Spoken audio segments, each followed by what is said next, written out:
Admiral Diane Foster could not sleep. She stood alone on the bridge of the Earth Defense Force flagship Retribution, staring at the stars. The ship was quiet at this late hour. Only the soft beeping of computers and the low hum of the engines broke the silence. 3 weeks had passed since the attack on New Haven Colony. 3 weeks since 30,000 human lives had been snuffed out in a single day. The images played in her mind again and again. The burning buildings, the destroyed homes, the bodies. So many bodies. Admiral, a voice called from behind her. The final report is ready. Foster turned to see Lieutenant Grace Miller, her young aide. The lieutenant's eyes were red from lack of sleep. Everyone on the ship had been working non-stop since the attack. "Thank you, Lieutenant," Foster said, taking the tablet.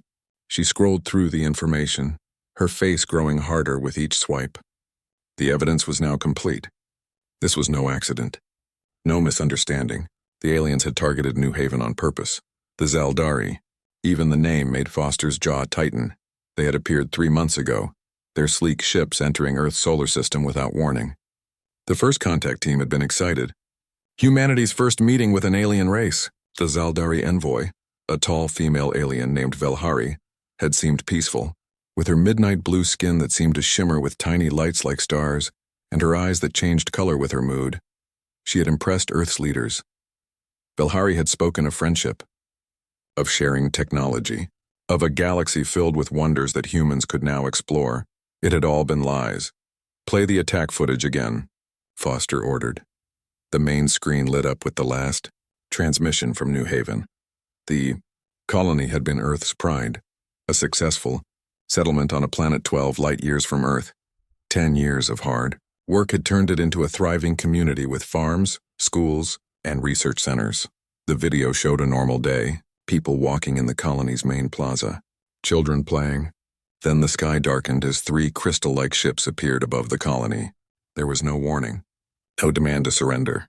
The Zaldari ship simply opened fire. The video ended as the camera was destroyed in the attack. "We've confirmed the ships were Zaldari," Lieutenant Miller said, "and we've translated more of their language. They called it a preemptive security action. They believed we were a threat." Foster placed the tablet down carefully, controlling her anger. A colony of farmers and scientists, families, children, and they saw a threat? "There's more," Miller said. "The Zaldari ships have been spotted near the Arcturus system. Intelligence believes they're planning another attack on our research station there."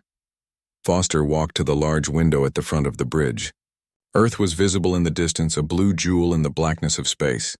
For 100 years, humanity had reached for the stars, building colonies, exploring new worlds. They had hoped to find friends among the stars. Instead, they found the Zaldari. "Send a message to Earth Command," Foster said. "Tell them I'm taking the battle group to Arcturus. We'll stop the Zaldari before they can attack again." "Yes, Admiral," Miller replied. "And the Thanatos Protocol?" Foster was silent for a long moment. The Thanatos Protocol was Earth's most powerful weapon, a technology that could destroy an entire star system. It had never been used. It had been created as a last resort, a deterrent. Using it would mean crossing a line humanity had never crossed before. "Put it on standby," she finally said. "If the Zaldari want war, they'll learn why Earth is not to be threatened." As Miller left to send the message, Foster looked at a small photo she kept on her command console. It showed her sister and niece who had moved to New Haven 2 years ago. Both were now gone, along with everyone else in the colony. The ship's AI announced, "All senior officers report to the bridge. Battle stations in 15 minutes." Foster put the photo away and straightened her uniform. Around her, the bridge came to life as officers arrived at their posts. Screens lit up with tactical information. Weapon systems came online. "Captain Ramirez," Foster called to her second-in-command. "Set course for the Arcturus system, maximum speed." "Course set, Admiral," Ramirez confirmed. "The battle group is ready to follow our lead." Foster looked at the tactical display. 6 Earth warships, the best humanity had built. They were outgunned by the Zaldari, whose technology was more advanced. But humans had always been good at improvising, and they had surprise on their side. "The Zaldari think they know us," Foster said to her officers. "They think we're weak. They think we'll run and hide after New Haven. They're wrong." As the Retribution prepared to jump to faster than light speed, Foster received a strange message on her private channel. The sender was unknown, but the content made her blood run cold. Beware the matriarchy's fear. New Haven was only the beginning. The Void Mother's return, and without human help, all will be lost. The message was written in perfect English, but the phrasing was odd. Alien. Foster tried to trace it, but the source was already gone. Admiral, we're ready to jump, Ramirez reported. Foster pushed the strange message aside. She would deal with it later. Right now, she had a battle to plan. Engage drive, she ordered. The Retribution and its battle group vanished into the darkness of space, heading for a confrontation that would change the course of human history. Light years away, hidden in the shadow of a moon orbiting a gas giant, a small Zaldari scout ship watched. Inside, a lone figure sat at the controls. Her skin shimmered like the night sky and her eyes reflected starlight. Velhari, once the proud envoy of the Zaldari hegemony, now a traitor to her people. She had sent the warning to Foster, knowing it would not be enough. The humans would seek revenge for New Haven. The Zaldari would fight back. Both sides would weaken each other, and the Void Mothers, ancient enemies of all life, would take advantage. Velhari set course for Arcturus. She had to try again to make both sides understand before it was too late, before Earth's wrath and Zaldari pride destroyed them all. Dr. Olivia Summers rubbed her tired eyes. For 5 days straight, she had been studying the Zaldari ship. The small scout vessel had been captured near Mars, its lone pilot killed in the brief battle.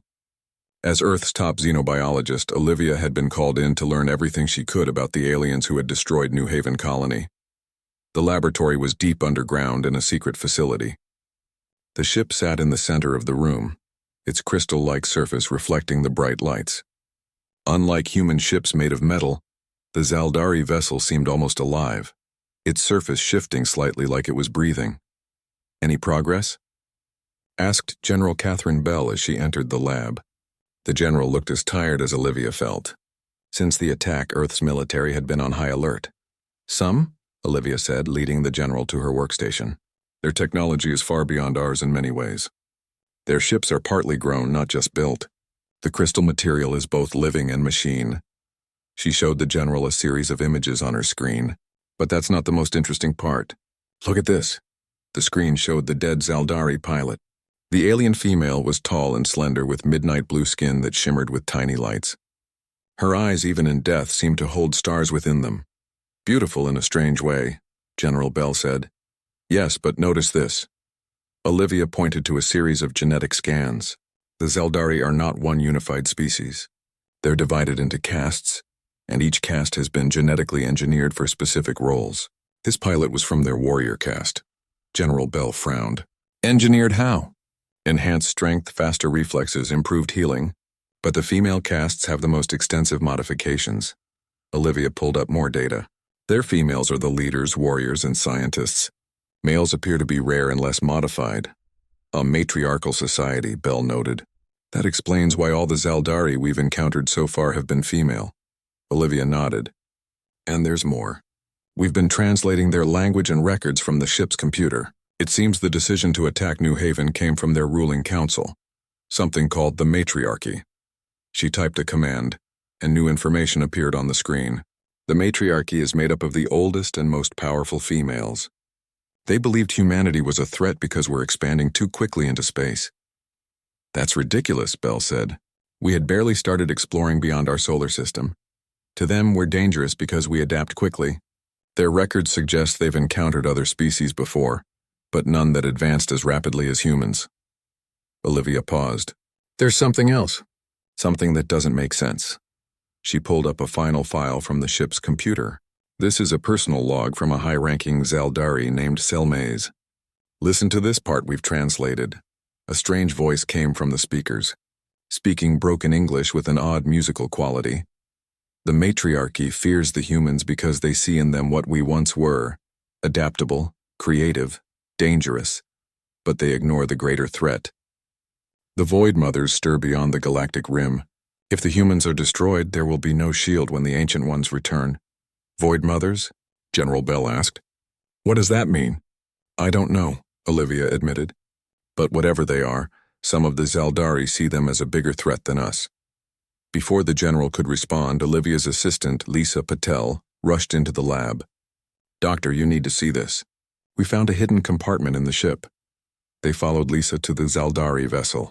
A panel had been opened in the floor, revealing a small space underneath. Inside was a strange device, a sphere about the size of a basketball that pulsed with soft blue light. "What is it?" General Bell asked, reaching toward it. "Don't touch it," Olivia warned, pulling the general's hand back. "We don't know what it does." Lisa held up a scanner. "It's giving off unusual energy readings. Not like anything we've seen from their technology before." Olivia studied the sphere carefully. Around its surface were symbols, different from the standard Zaldari writing they had been translating. "This is older," she said. "Much older based on the language pattern. And look at these markings." She pointed to a series of symbols that repeated around the sphere. "These represent stars and planets. I think this is a map." As they watched, the sphere suddenly activated. The blue light grew brighter, and a holographic display appeared above it, showing star systems and what looked like travel routes between them. "That's our solar system," Lisa said, pointing to one cluster of lights. "And that—" She pointed to another area where a red, pulsing light glowed ominously. "That must be the Zaldari home system," but Olivia was looking at something else. At the edge of the map, beyond known space, a large dark area was marked with warning symbols. Something about it made her skin crawl. "The Galactic Rim," she whispered, "where the Void Mothers are supposed to be." The sphere suddenly projected a new image, a recording. A Zaldari female appeared, her features similar to the envoy Velhari who had first contacted Earth. But this wasn't Velhari. This female was older, with deeper blue skin and eyes that seemed to hold galaxies. She spoke in the Zaldari language, her voice urgent. The computer translated in real time. "To whoever finds this, heed my warning. I am Velsera, mother of Velhari, high scientist of the Zaldari hegemony. The matriarchy has made a terrible mistake attacking the humans. We need them. Their adaptability, their creativity. These are weapons against what comes from beyond. The Void Mothers destroyed our original homeworld 5,000 years ago. We have been running, hiding, preparing ever since. Now they return. And the matriarchy chooses this moment to start a war with the only species that might help us fight. Find my daughter, Velhari. She knows the truth. She carries the old knowledge. Together, humans and Zaldari might survive. Divided, we are already dead." The recording ended, and the sphere went dark. The three women stood in silence, trying to process what they had just seen. "We need to tell Admiral Foster," General Bell finally said.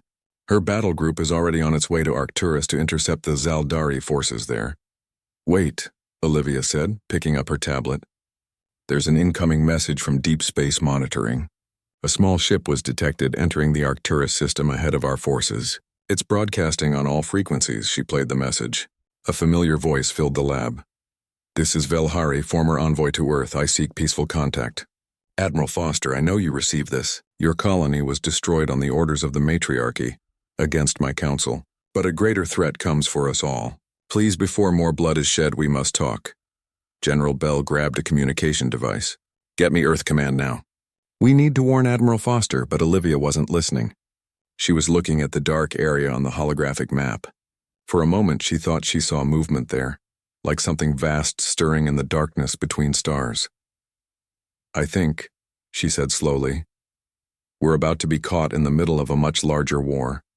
Commander Amara Washington gripped the controls of her fighter as it shot through space. Around her, 20 other Earth fighters flew in perfect formation. They were the best pilots Earth had, flying the newest ships built with some technology reverse-engineered from the captured Zaldari scout vessel. "Phoenix Squadron, stay sharp," Amara said into her comm. "Enemy ships approaching from Sector 7. Ahead of them, the blackness of space lit up as 5 crystal-like Zaldari warships appeared. They were beautiful and deadly, their surfaces shimmering like giant jewels. The battle for Arcturus had begun 6 hours ago, when Admiral Foster's fleet arrived to defend the human research station. The Zaldari had been waiting. "Target the lead ship," Amara ordered. "Remember your training. Their shields are strongest at the front. Hit them from below."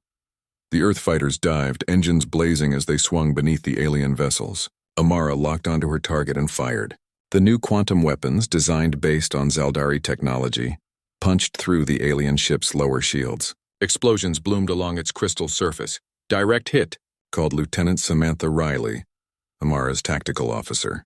Their shields are down 20%. All around them the battle raged. Earth's 6 warships, led by Admiral Foster's Retribution, exchanged fire with the Zaldari fleet. The space between them was filled with fighters from both sides, darting among the larger vessels like angry insects. "Commander, the Retribution is breaking through their line," Riley reported. "Admiral Foster is targeting their command ship." Amara looked at her display. The massive Zaldari command ship hung at the back of their formation, twice the size of any other vessel. Intelligence believed it carried Matriarch Zulvex, the leader who had ordered the attack on New Haven. "Phoenix Squadron, form up on me," Amara ordered. "We're going to help the Admiral punch through to that command ship." As her fighters regrouped, Amara saw that the battle was turning in Earth's favor. The new weapons were working better than expected. 3 Zaldari ships were already heavily damaged, their crystal hulls cracked and leaking a strange blue energy. "Humanity is tougher than they thought," Riley said with satisfaction. Amara nodded, but didn't reply. She had lost friends at New Haven. This victory would not bring them back, but it might prevent more human colonies from suffering the same fate. As Phoenix Squadron approached the command ship, Amara's sensors detected something strange. "Commander," Riley said, her voice confused, "I'm picking up human life signs aboard the Zaldari command ship." "What? Are you sure?" Amara checked her own readings. Riley was right. There were human life signs, about 200 of them. Before she could report this to Admiral Foster, her communication system activated with an unauthorized signal. A face appeared on her screen, alien yet somehow familiar. Blue skin that shimmered with tiny lights like stars, eyes that seemed to hold galaxies. "Commander Washington," the alien said in perfect English. "I am Velhari, former envoy to Earth. Please listen carefully. There are 200 human prisoners aboard the command ship. They are survivors from New Haven." Amara's hands tightened on her controls. "Survivors? How is that possible?" "The colony was destroyed. The matriarchy ordered the destruction of your colony, yes," Velhari explained. "But some of your people were taken before the attack. The matriarchy wanted to study humans to understand your adaptability." Disgust filled Amara. "You took them as lab rats?" "I did not," Velhari insisted. "This was the matriarchy's decision, one I opposed. Now I seek to make it right. I can help you rescue your people, but you must redirect your attack. The main weapons on your fleet will destroy the entire ship, killing everyone aboard." Amara wanted to ignore the alien, to continue the attack. "But if there really were human survivors, how do I know you're telling the truth?" she demanded. "Check your long-range sensors," Velhari replied. "There is something else approaching." "Something far worse than my people?" Amara nodded to Riley, who quickly adjusted their sensors to scan beyond the battle. What they saw made her blood run cold. At the edge of the system, space itself seemed to be tearing open. Massive shapes were emerging from the tear. Ships, if they could be called that. They were enormous, larger than any vessel Amara had ever seen, and they seemed to be partly organic, their surfaces moving like living tissue. "What are they?" she whispered. "The Void Mothers," Velhari said, her voice grim.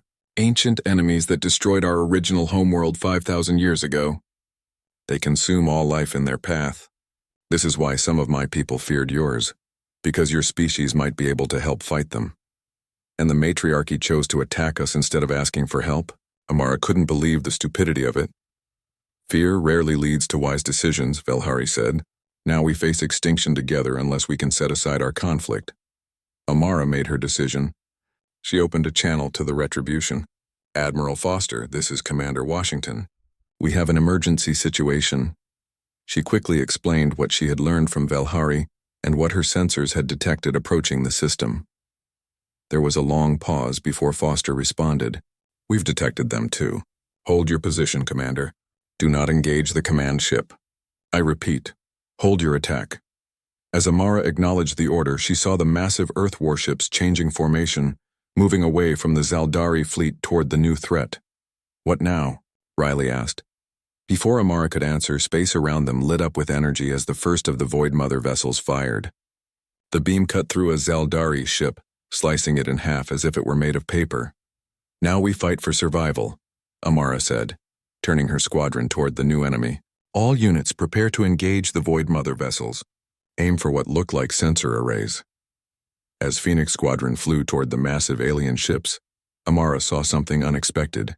The remaining Zaldari vessels were moving to join the Earth fleet, forming a united front against the new threat. Her comm system activated again. This time it was Admiral Foster. "All Earth forces, we have a temporary alliance with the Zaldari against this new enemy. Commander Washington, you have a special assignment. Take your squadron and dock with the Zaldari command ship. Velhari will meet you and help you rescue our people." "Understood, Admiral," Amara replied. She couldn't believe she was about to board a Zaldari vessel, guided by one of the aliens whose people had destroyed New Haven. But if there were human survivors, she had to try.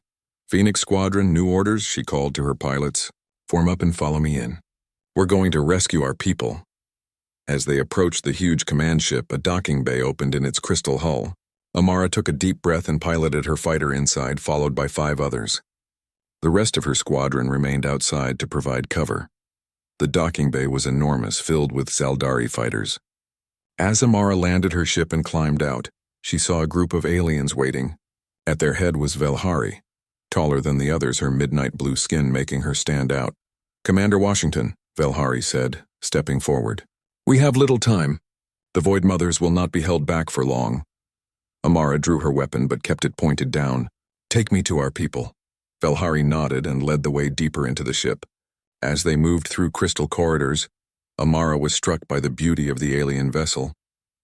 It was like walking through the inside of a geode, walls sparkling with every color imaginable.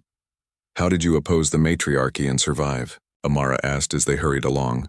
"I am of the royal bloodline," Velhari explained. "My mother was high scientist before she disappeared. The matriarchy could not simply execute me. But after I opposed the attack on your colony, I was stripped of my position." They reached a large door guarded by 2 tall Zaldari warriors. Velhari spoke to them in her musical language, and after a moment of hesitation, they stepped aside. The door opened to reveal a large chamber. Inside were humans, men, women, and even some children. They looked thin and tired, but alive. When they saw Amara and the other Earth soldiers, they rushed forward with cries of joy and relief. "We need to get them to our ships," Amara said, already planning the evacuation. Velhari touched her arm. "There is no time, look." She pointed to a screen on the wall showing the battle outside. The Earth and Zaldari ships were fighting bravely, but they were outmatched. The Void Mother vessels were too large, too powerful. As Amara watched, one of Earth's warships was hit by multiple energy beams and exploded. "We must leave now," Velhari insisted. "This ship has a fold space drive that can take us far from here. It is our only chance." Amara hesitated, torn between her duty to Admiral Foster and her mission to save these survivors. Finally, she nodded. "Do it. Get us out of here." As Velhari rushed to the command center to prepare the jump, Amara looked out at the battle one more time. She saw the Retribution still fighting, still leading the defense. She hoped Admiral Foster would understand her decision. "Good luck, Admiral," she whispered as the Zaldari command ship began to power up its drive. Captain Nora Blackwell had seen many strange things during her 10 years with Earth's Special Forces, but nothing compared to walking through the corridors of a Void Mother vessel, side by side with a Zaldari warrior priestess. "Stay close," Velhari warned, as they moved deeper into the massive ship. "The defenses will sense us soon." Nora checked her plasma rifle, making sure it was fully charged. Behind her, 8 Earth soldiers and 6 Zaldari warriors followed. An unlikely strike team formed from bitter enemies just days ago. 2 weeks had passed since the battle at Arcturus. The combined Earth and Zaldari forces had managed to drive back the Void Mothers, but at a terrible cost. Half of Earth's fleet was destroyed. The Zaldari had lost even more ships, but the survivors had escaped, bringing with them the rescued humans from New Haven. Now, based on information from Velhari, they were attempting something that seemed impossible: boarding one of the Void Mother vessels to destroy its dimensional drive. "How much further?" Nora asked, stepping carefully over the strange, almost organic surface of the floor. Everything inside the massive ship seemed alive. The walls pulsed with a dull red light. The air was thick and humid, smelling like rotting plants and something else Nora couldn't identify. "2 more sections," Velhari replied. Her crystal blade glowed softly in the dim light. "The drive chamber is in the center of the vessel." As they turned a corner, they faced their first real opposition. 3 creatures blocked their path, tall, spindly beings with too many limbs and no visible faces. They moved with unnatural speed, rushing toward the strike team. "Void drones," Velhari called out. Her blade swung in a graceful arc, slicing through one of the creatures. It fell with a high-pitched shriek. Nora and her team opened fire. The plasma bolts tore through the other drones, but more appeared behind them. "They know we're here now," Nora said, reloading her weapon. "We need to move faster." Velhari nodded and led them down a side passage. "This way. It's longer but less guarded." As they ran through the twisting corridors, Nora found herself studying the alien woman running beside her. Velhari was tall and graceful, her midnight blue skin shimmering with tiny lights that seemed to reflect the stars themselves.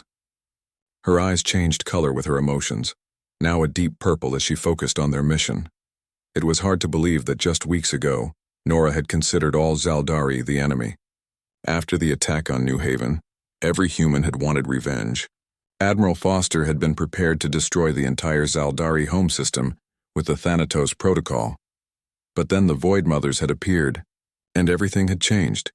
"Your people's stubbornness is remarkable," Velhari commented as they paused at a junction to check for more drones. "We call it determination," Nora replied, her plasma rifle at the ready. "Something your matriarchs should have considered before attacking our colony." Velhari's eyes darkened. The attack was unforgivable. "But know this. I betrayed my people to warn yours because extinction faces us all. The Void Mothers consumed my species' homeworld 5,000 years ago. We became nomads, warriors, conquerors, all to prepare for their return. And yet your leaders chose to attack us instead of asking for help," Nora said. "Why?" "Fear," Velhari said simply. "The matriarchy saw in humans what the Zaldari once were. Adaptable, creative, dangerous.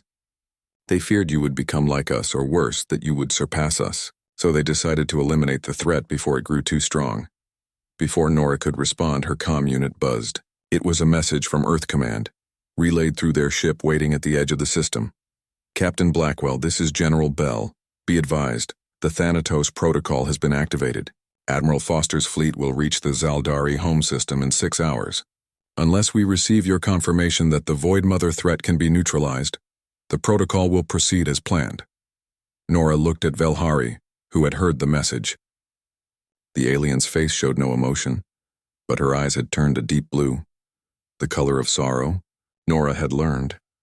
"Your Admiral Foster plans to destroy our star system in retaliation for New Haven," Velhari said quietly.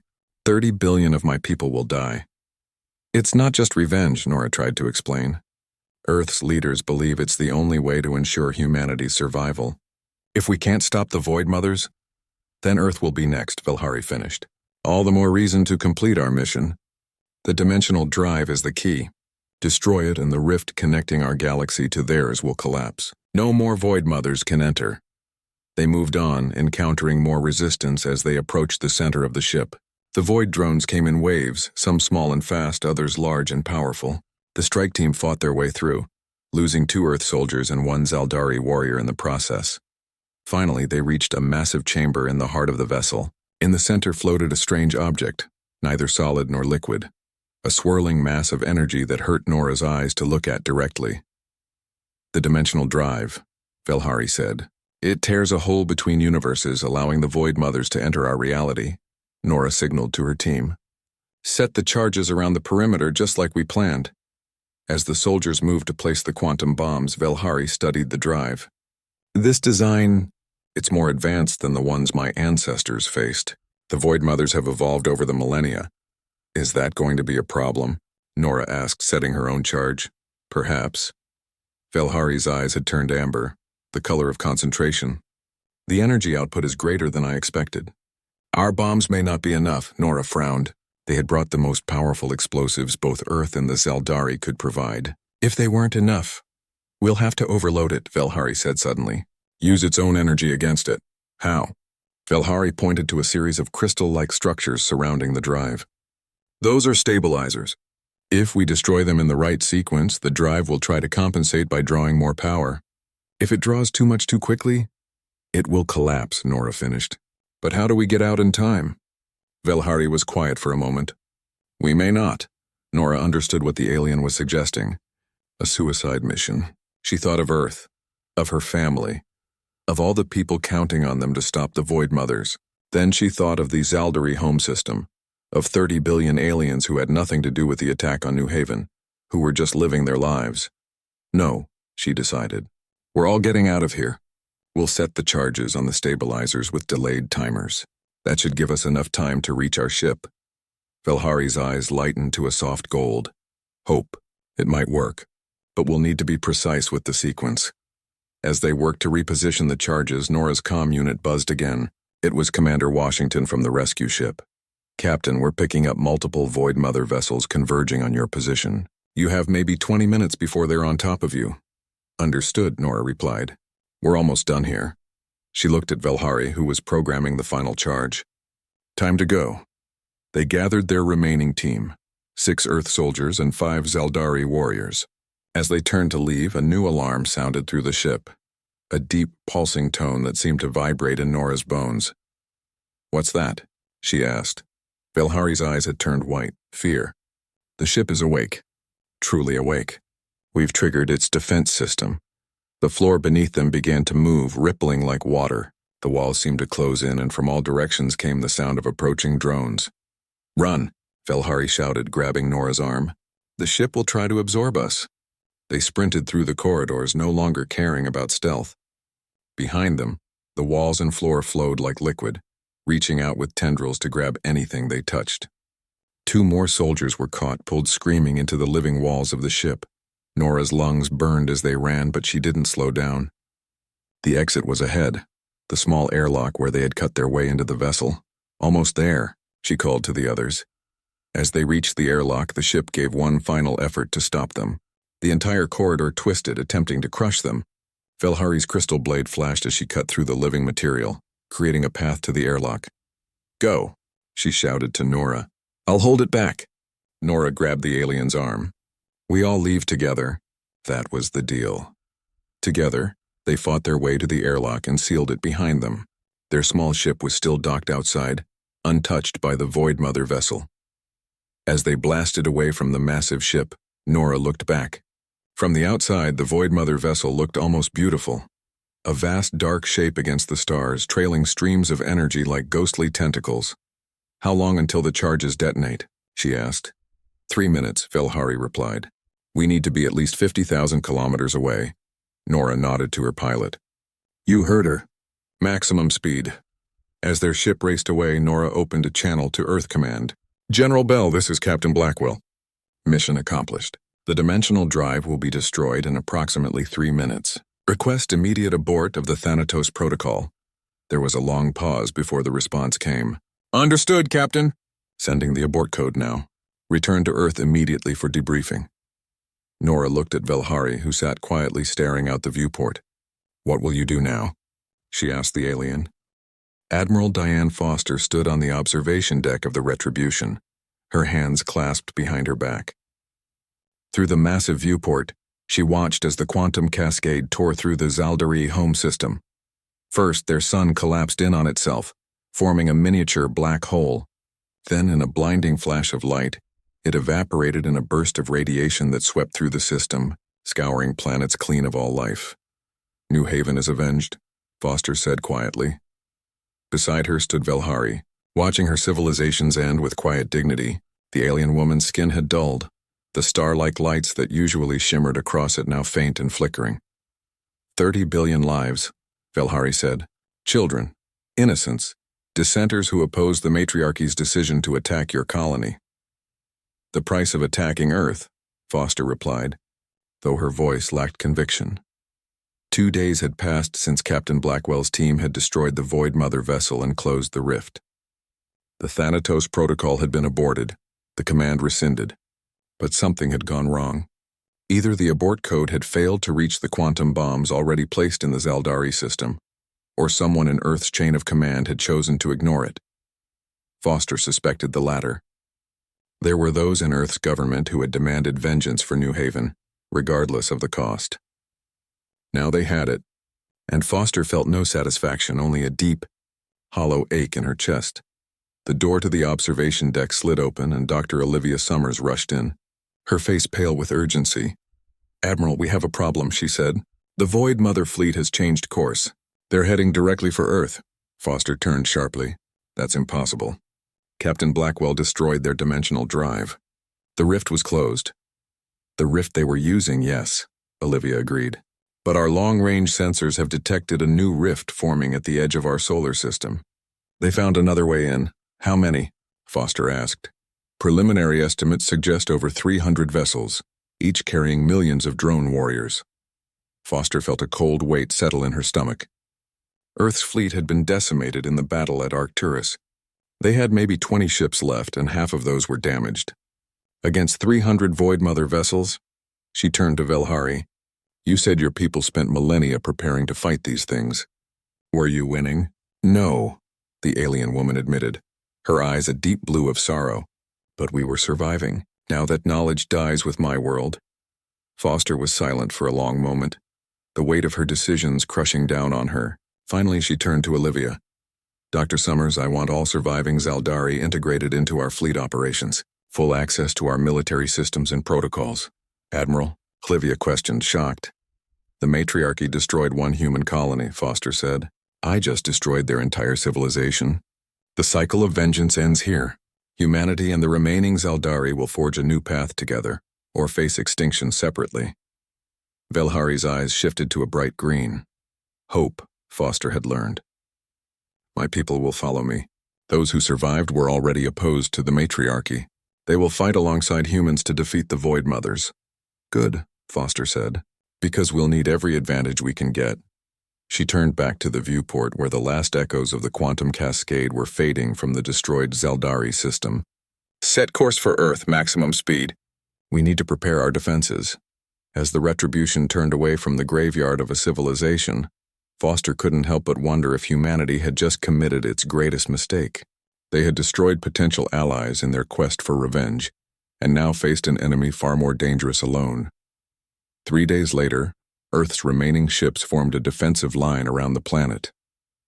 Every weapon had been upgraded with Zaldari technology, every strategy informed by their experience fighting the Void Mothers.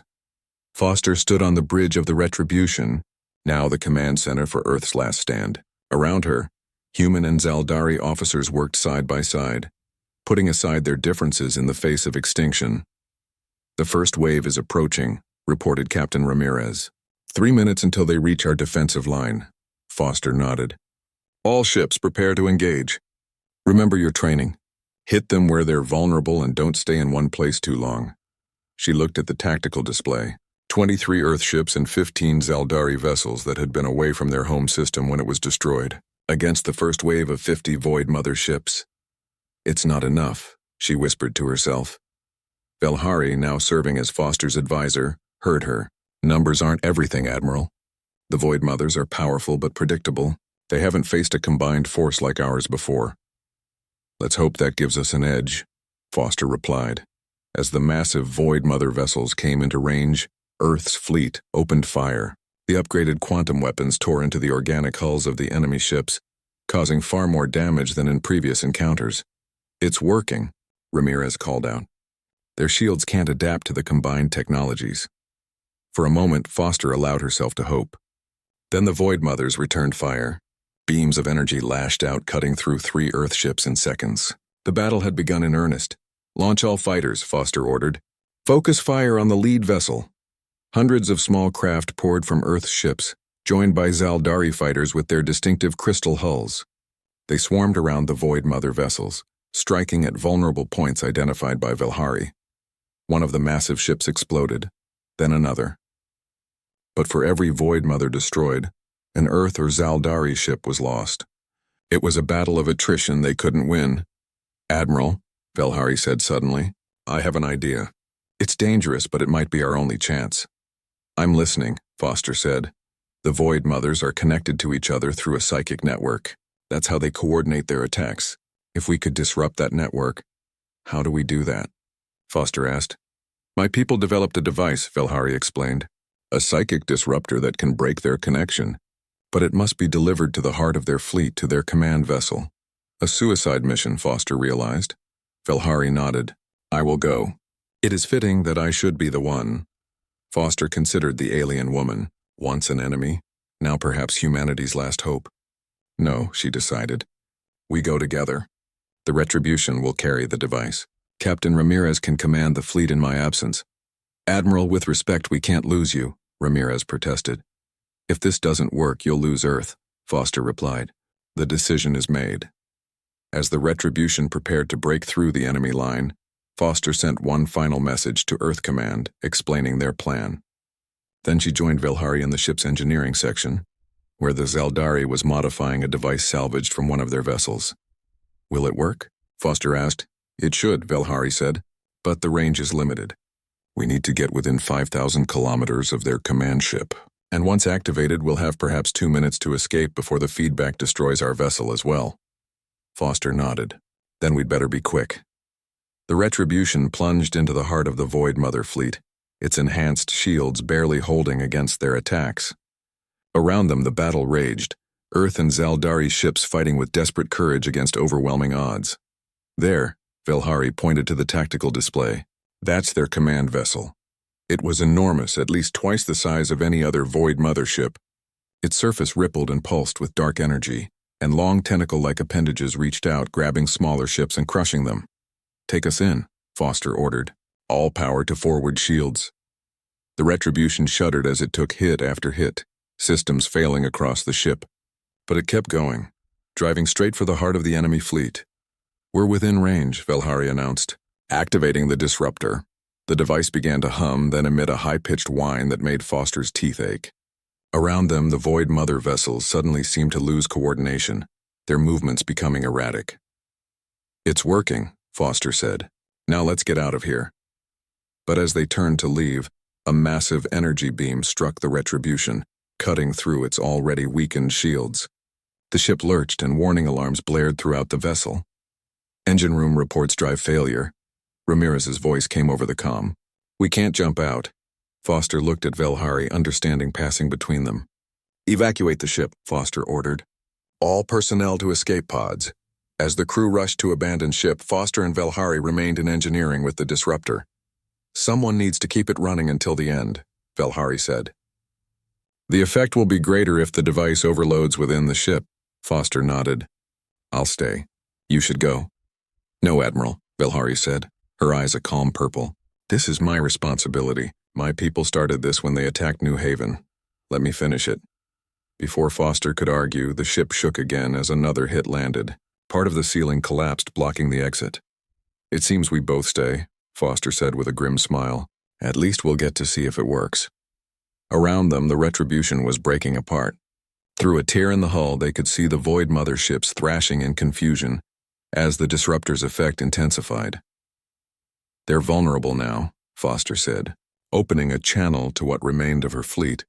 All ships concentrate fire on the command vessel. Hit it with everything you have.